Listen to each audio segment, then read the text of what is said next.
भाजप आमदार सुरेश धस यांनी मंत्री धनंजय मुंडेंची भेट घेतल्याने खळबळ। भेटीमुळे राजकीय वातावरण तापलं, तर मुंडेंच्या प्रकृतीची विचारपूस करण्यासाठी भेट घेतली, त्यात गैर काय? सुरेश धस यांचा सवाल। अजित पवार यांच्याकडून धनंजय मुंडेंची पुन्हा पाठराखण।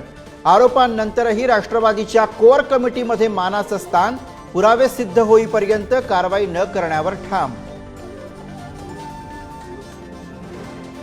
भिकारी सुद्धा 1 रुपया घेत नाही। पीक विमा घोटाळ्यावरनं कृषी मंत्री माणिकराव कोकाटेंचं वादग्रस्त विधान, तर भिकाऱ्यांची उपमा देऊन शेतकऱ्यांचा अपमान, विरोधकांची टीका।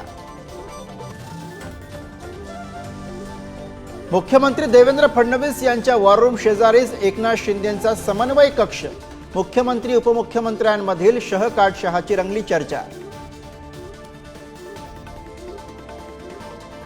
लाडकी बहीण योजनेमुळे राज्य सरकारच्या महसुली आणि भांडवली खर्चात 30% कपात। सरकारी वाहनांच्या इंधनावरील खर्चातही 20% कपात। सरकारच्या तिजोरीमध्ये 2 लाख कोटींपेक्षा अधिकची वित्तीय तूट।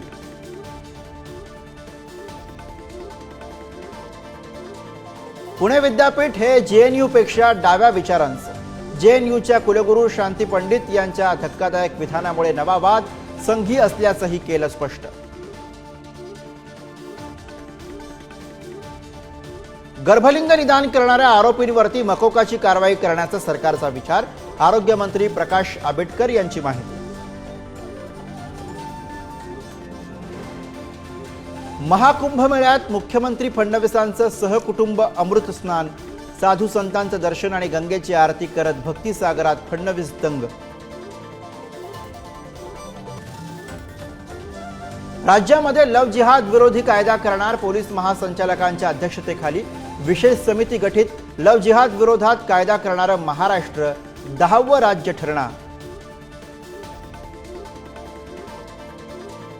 रणवीर अलाहाबादिया फोन बंद करून फरार। संपर्क होत नसल्याची खार पोलिसांची माहिती। इंडियाज गॉट टॅलेंट शो मध्ये वादग्रस्त वक्तव्य केल्याप्रकरणी रणवीर चौकशीच्या फेऱ्यात।